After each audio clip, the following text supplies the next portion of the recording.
Está con nosotros acá en el estudio de 13 Noticias, Junior Aguirre, que le damos la bienvenida. Junior, ¿qué tal? Buenas tardes. Hola, Elki, muchas gracias. Y aquí, como siempre, anuente a compartir toda la información necesaria para comprender mejor este tema. Junior, hace algunas semanas hablábamos de Israel también como protagonista en enfrentamientos en otro escenario. Hoy hablamos de un ataque que suscitó ayer en el sur de Siria, en Damasco más bien, en donde definitivamente es protagonista una vez más Israel. ¿Cómo entender a grandes rasgos, luego ya vamos a ir hilando esta situación, este conflicto? Sí, vamos a ver, Israel responde en defensa de la minoría drusa que está siendo atacada ahorita mismo por diferentes frentes, especialmente los beduinos sunitas que viven muy cerca de la región, la provincia de Zawadi, y también las fuerzas o el ejército oficial de Al-Jolani, que está conformado, ¿verdad?, por exmiembros de Al-Qaeda y exmiembros de ISIS. Entonces, no estamos hablando de militares per se, sino de terroristas que ahora forman parte de una fuerza armada oficial, en este caso del ejército de Siria. Israel responde precisamente en el pedido de auxilio que hace la minoría drusa que vive en las fronteras del Estado de Israel y que son ciudadanos israelíes, simple y sencillamente tienen una religión distinta, ¿verdad? Un tipo de credo distinto, que es en este caso los drusos. Responden a ese pedido de auxilio e Israel inmediatamente envía su fuerza aérea o parte de la fuerza aérea a atacar las vías de comunicación que comunican Damasco con Zawadi, y también en respuesta a el silencio de Al-Jolani, que no se ha pronunciado ni por activa ni por pasiva, entonces Israel ataca las inmediaciones del cuartel general de Siria en Damasco. Yo quisiera pues analizar esta situación desde dos ejes diferentes. Primero, la situación que se ha venido generando desde ya muchísimos años atrás en una guerra civil en Siria que terminó, por decirlo de alguna manera, o que tuvo un punto de inflexión, porque al parecer no ha terminado en el derrocamiento de Bashar al-Assad. Ese es un punto importante en el que se ha venido desencadenando una ola de violencia bastante grande que tiene tal vez que ver un poco más en una connotación política. Pero también ahora que estamos hablando y que forma parte de este conflicto más latente, los drusos, se habla desde una postura también religiosa incluso. ¿Cómo convergen estos dos escenarios? Porque muchas veces ahora usted habla de terroristas y pensamos en el terrorismo desde una parte bélica de ataque. Sin embargo, en su origen o en su concepción o en su ideología, ellos lo hacen desde una partida religiosa también. Entonces, ¿cómo poder entender y analizar desde estos dos escenarios esta situación? Claro, es que para poder entender cualquier tipo de conflicto en el Medio Oriente hay que entenderlo no solo desde el punto de vista político o el punto de vista de conflicto territorial, sino que hay que entenderlo desde el prisma religioso. En primer lugar, los drusos no son musulmanes. De hecho, es una fusión, algo que se le llama comúnmente como sincretismo. Es una fusión de cristianismo, elementos judíos también y principalmente también elementos de la religión musulmana, pero no son musulmanes per se. Entonces, el mundo musulmán sí sunita, extremista, islamista, entiende esto como un lunar que hay que arrancar del territorio o del lugar donde estén ubicados.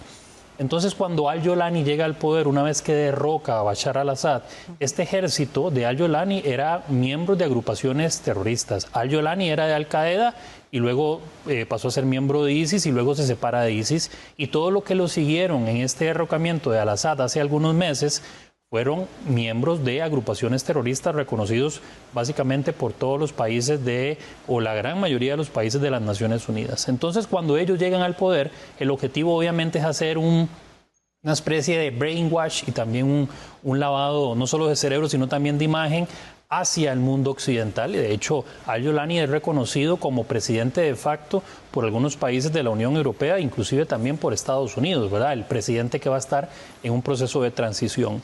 Entonces, muchos de los miembros del ejército, como bien mencionaba hace un momento, son terroristas, entienden también que hay que derrocar a aquellos grupos o minorías que formaban parte del contexto del gobierno de Bashar al-Assad, entre ellos la minoría drusa, que si bien es cierto no tenía ninguna injerencia a nivel político ni a nivel gubernamental y mucho menos militar, ellos entienden que también son de la minoría alawita a la que pertenecía Bashar al-Assad.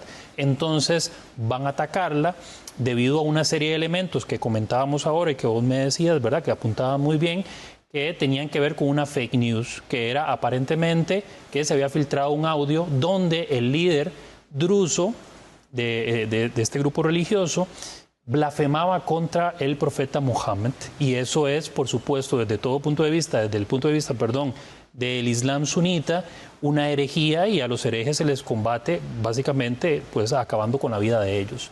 De ahí es que se empieza a fraguar todo este elemento, y los más cercanos, que eran la minoría sunita, los beduinos, sunitas, que estaban cerca de esta región donde estaban los drusos, son los primeros que inician el ataque, pero son secundados por el ejército de Bashar al-Assad. Entonces ahorita lo que tenemos es básicamente el inicio de lo que se podría convertir en una guerra civil, porque ya hay protestas en Damasco y al-Yolani no aparece por ningún lado.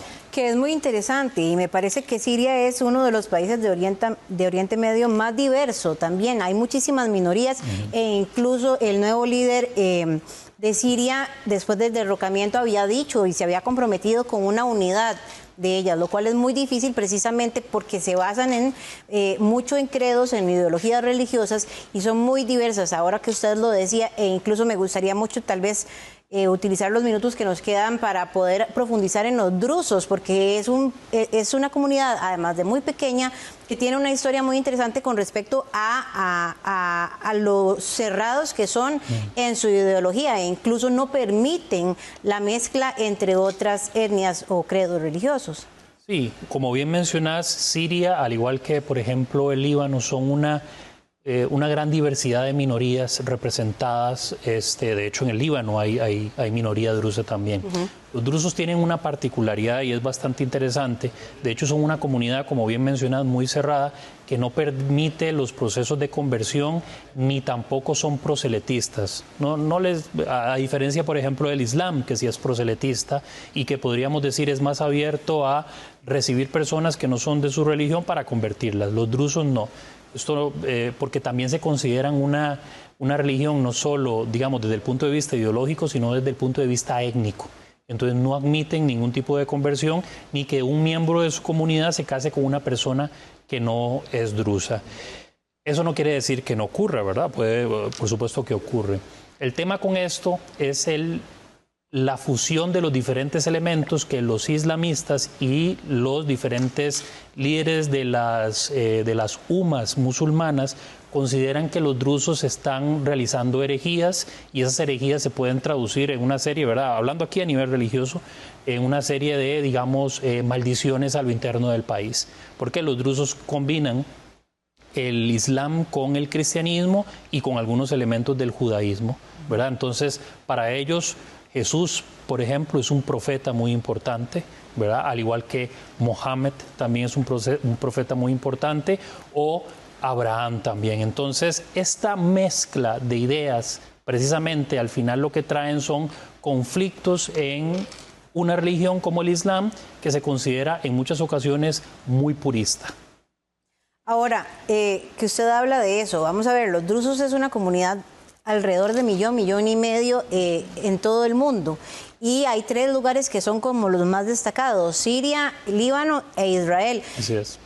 Vamos a tratar de entender tal vez de alguna forma el ataque que Israel hace. Es una amenaza para el gobierno sirio en tanto a la defensa de los drusos, pero también hablar un poco del compromiso que Israel tiene con los drusos históricamente, también desde el momento en que ocuparon tierras en las que ellos incluso todavía habitan en una forma... ¿cómo llamarlo? Porque ellos no se dicen ser israelíes, ellos creen ser sirios, pero sí tienen como una especie de ciudadanía y algunas culturas, incluso como usted lo dice, porque también quizás religiosamente tienen más afinidad incluso con el judaísmo que con el islam. Entonces, ¿qué compromiso existe con Israel para que Israel basara su defensa en ambos escenarios? No solo en la amenaza que implica Siria en este momento, sino también en la defensa por el conflicto, por el compromiso histórico. Claro, vea que sí, el compromiso es tan grande que el ataque movilizó a un ejército, digamos, y básicamente comete un casus belli contra otro país. Vea, el compromiso es muy grande. Los drusos tienen ciudadanía israelí. Algunos pueden optar por no tenerla, pero me atrevería a decir que la enorme mayoría la tiene. Y no solo eso, sirven en el ejército de Israel. No solo como soldados rasos, sino también como tenientes y generales. Forman parte, en algún momento, ahorita no recuerdo muy bien si hay drusos dentro de la Knesset, que es el Parlamento israelí, pero en diferentes momentos ha habido representación drusa dentro del Parlamento israelí. Entonces, la influencia es porque Israel entiende que esa minoría drusa que vive ahí se entiende o se siente como un grupo nacional, como en el caso de los kurdos también, que independientemente si están en Turquía, en Irak o en alguna otra parte del mundo, se entienden como un grupo nacional. Entonces Israel entiende que ese ataque, si bien es cierto, no es en su territorio contra la minoría drusa, que es ciudadana israelí también en el Estado de Israel, también lo comprende como un ataque a ese grupo nacional.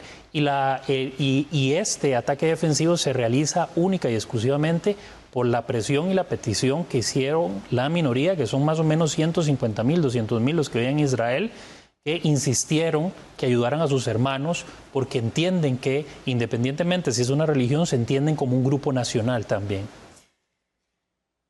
Dos cosas.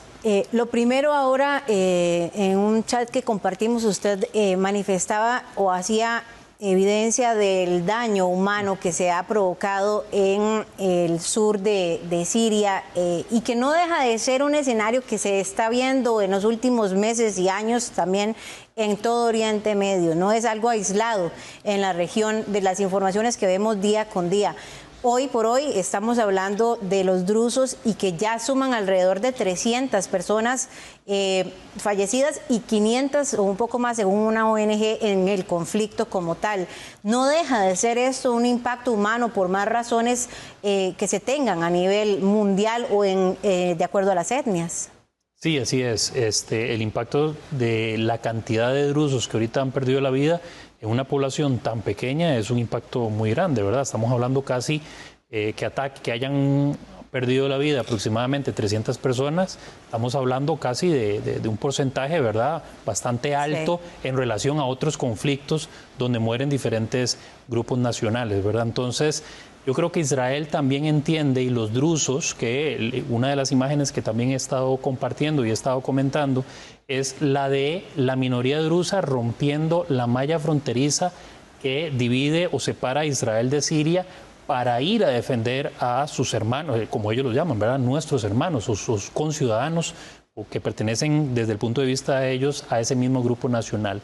Entonces esto habla de el entendimiento que tienen los drusos con sus hermanos, los de Israel, con los del Líbano y con los de Siria, y además del compromiso que tiene el Estado de Israel con esta minoría y con todas las minorías, inclusive la minoría árabe, que es musulmana, que son aproximadamente 1,5 millones, 2 millones de árabes musulmanes israelíes que viven en el Estado de Israel. Perfecto, Junior, muchísimas gracias. Tenemos todavía mucho más que analizar con respecto a este tema, pero le agradecemos este espacio que tuvimos acá. No, con mucho gusto. Y nosotros con esta información agradecemos su compañía y les deseamos que tengan una linda tarde.